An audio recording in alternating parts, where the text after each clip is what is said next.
It's cornfields, cul-de-sacs, and college quads. Heartland horror that gets under your skin because it feels like it could be your town.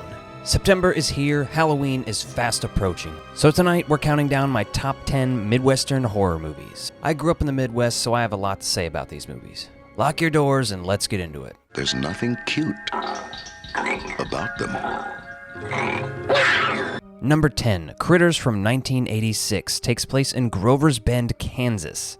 A group of alien creatures crash land in rural Kansas, terrorizing a farm family and their neighbors. The town rallies to survive with a little help from some intergalactic bounty hunters. This movie is a fun blend of sci-fi and horror with plenty of 80s charm. It's campy, fast-paced, and loaded with practical creature effects. If you love Gremlins but want something a little nastier, Critters is a perfect Midwest horror monster story. And the Critters franchise in general is weird and wild, and you should check it out. But this first one very much sets the tone for like a Midwest farm. And I know a lot of people think that's all the Midwest is farms. But listen, we've got big cities too. And as a native Kansan myself, I do find the farmer's portrayal a little goofy, but not entirely inaccurate. There was an empty gas can just sitting out front, and Bill, well, he was mowing the damn lawn. From Kansas, we will next travel to Ogden Marsh, Iowa, with number 9, The Crazies from 2010. When a military plane crashes, a biological weapon leaks into the water supply, turning ordinary townspeople into violent killers. Sheriff David Dutton and his wife fight to survive as their small Iowa community falls apart. This is a remake of George A. Romero's 1973 film, and it perfectly captures the creeping dread of small-town paranoia. And what makes it work so well still is how believable the setting is. Now, we have lots of movies that take place in small, quiet farm towns, but this accurately portrays some of these small Iowa towns. I had a grandma that lived in one of them. This place didn't have a restaurant. They had a Casey's gas station, and that's sort of a regional gas station. Some of you guys will know them, some of you won't. But that was the only place you could go in town to get actual, food cooked by someone else. There was a little grocery store, a local bank, stuff like that, but that's it. Not to mention, Timothy Olyphantastic is great in this.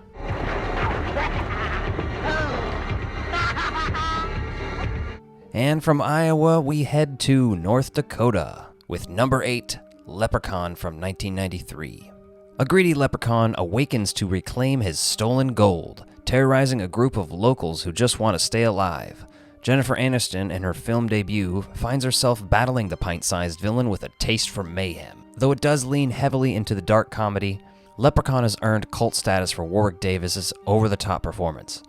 It's campy, it's creepy, it's weird, and it's pure 90s horror fun. The rural Midwest setting only adds to the absurdity of an ancient Irish legend wreaking havoc in America's heartland. Leprechaun's a film franchise that I definitely got into later in life, but the more time goes on, the bigger a fan I feel like I am of these movies. While this one's definitely low budget, the setting adds to this one for sure. As someone who grew up in the Midwest, anytime horror is more relatable, it's scarier. From Stephen King, the author of Carrie, The Shining, The Dead Zone, and Christine, an adult nightmare. And from North Dakota, we head down to Gatlin, Nebraska. For number 7, Children of the Corn from 1984. A couple stranded in rural Nebraska stumbles upon a town where children, led by the maniacal Isaac, have murdered all of the adults. Behind their twisted cult is a supernatural force known only as He Who Walks Behind the Rose. Based on Stephen King's short story, this film made cornfields officially terrifying.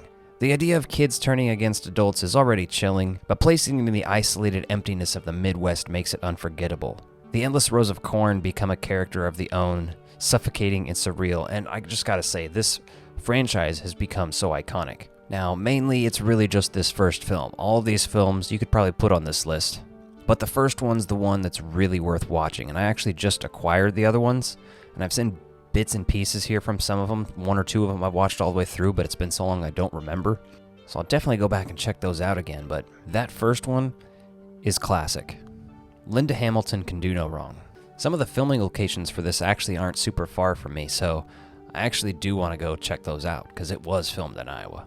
Someone's out to make a scene, so it's our job to observe the rules of the scene. Number 1. And from Nebraska, we head out to Ohio for number 6, Scream 2 from 1997. Sidney Prescott tries to move on with her life at college, but Ghostface isn't done with her yet. The murders start again. this time on campus, turning safety and education into a bloody playground. While most of the Scream franchise is tied to California, Scream 2's shift to the Midwest makes the horror feel broader, like Ghostface can appear anywhere. The sequel ups the stakes, kills off major characters, and features one of the most memorable opening scenes in history. At least horror history. Scream 2 is actually one of my least favorite in the Scream franchise, but the thing is, it's such a strong franchise. I really, really like all of them. And to be the one that's solely set in the Midwest, when you do have one now set in New York, but the rest are basically California, one being LA, this is a fascinating one to revisit because it came out a year after the original. And while it doesn't particularly feel super Midwesty, just knowing that it takes place there is enough for me. Wear something cute, okay? You always do what Jennifer tells you to do. It's just that I like the same things that she likes. From Ohio, we're going to head to Devil's Kettle, Minnesota for number 5, Jennifer's Body from 2009. After a botched satanic ritual, high school cheerleader Jennifer becomes possessed, feeding on her male classmates to stay alive. Her best friend Needy has got to stop her before the town becomes her buffet. Diablo Cody's sharp script and Megan Fox's iconic performance make this a standout in horror comedy. Set in a fictional Minnesota town with a mysterious whirlpool, the film captures the strange isolation of small Midwest communities, and even features like Midwest emo. Now it's, Hollywood's version of Midwestern emo, but come on, it's effort, right? It's the thought that counts. I feel like this movie was initially dismissed by people, but I feel like the cult audience has definitely grown around it, and it's cool to like it now. It's definitely worth going out of your way for to check out again. If it kills her, it gets me and goes straight down the line whoever started it. As we depart Minnesota, we head for Detroit, Michigan for number 4, It Follows from 2014. After a seemingly normal hookup, Jay finds herself stalked by a supernatural entity that passes from victim to victim through sexual contact. No matter where she goes, the creature slowly, relentlessly follows. This indie horror gem stands out for its dreamlike atmosphere and ambiguous timeline. Filmed in the decaying neighborhoods of Detroit, the setting adds to the unease. Midwestern suburbia as a crumbling, haunted landscape. Its originality and mood have made it one of the most talked about horror films of the 2010s. And you talk to any horror fan, they've probably watched this movie. A lot of people like this movie, a lot of people don't. It's pretty mixed opinions. I don't see many people in the middle. It's pretty split, but I really enjoy this one. I hear they're actually working on a sequel. I don't know how to feel about that necessarily. I don't think this one necessarily needs it, but this one's pretty solid, and I think, considering the subject matter, you could easily make a sequel, so why not, I guess. Because I realized that what was living behind that boy's eyes was purely and simply evil. Let's head out of Michigan and head for Haddonfield, Illinois, with number 3, Halloween from 1978. All right, you knew it. This is one of the obvious ones. This had to be on the list. At number 3, some of you probably think I'm crazy, but sue me, it was filmed in California. So was the number 1, but we won't talk about that yet. Michael Myers escapes from a psychiatric hospital and returns to his hometown to stalk babysitter Laurie Strode on Halloween night. What follows is a relentless night of terror. Even though it was shot in California, Halloween captures the look and feel of Midwestern suburbia. Quiet streets, falling leaves, and houses lined up like anywhere in Illinois. With John Carpenter's iconic score and Jamie Lee Curtis's breakout performance, Halloween remains one of the most influential horror films ever made.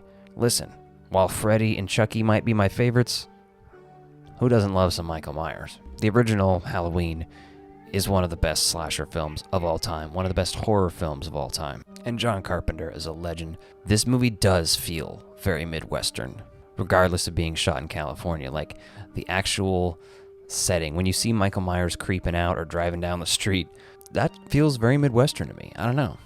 Just works. And obviously a lot more than just the original take place in Haddonfield, so there's that to consider. Haddonfield will always be the central setting for the entire franchise, so.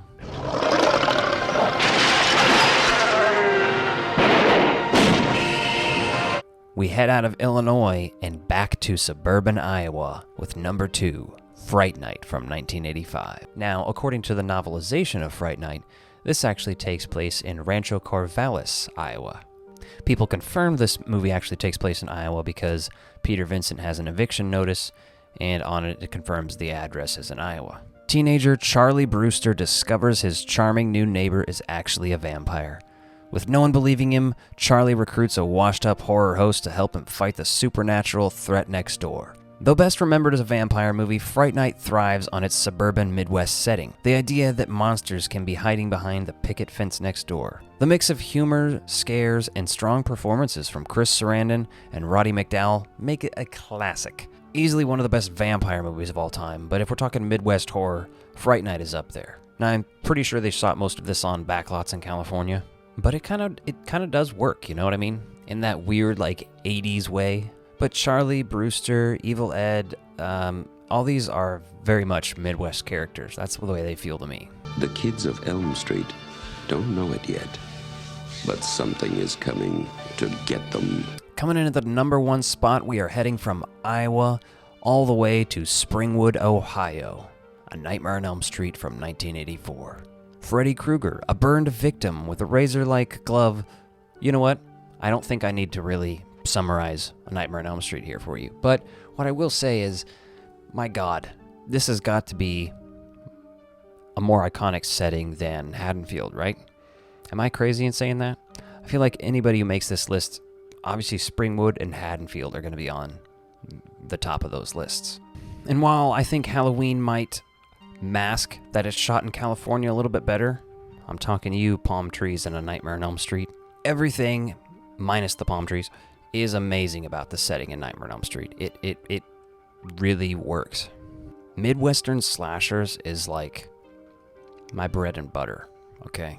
If there's anything you want to add to this list, let me know in the comments down below. I'd be happy to hear what I forgot. And if you like this video, be sure to check out this one and hit that subscribe button. Thanks for watching.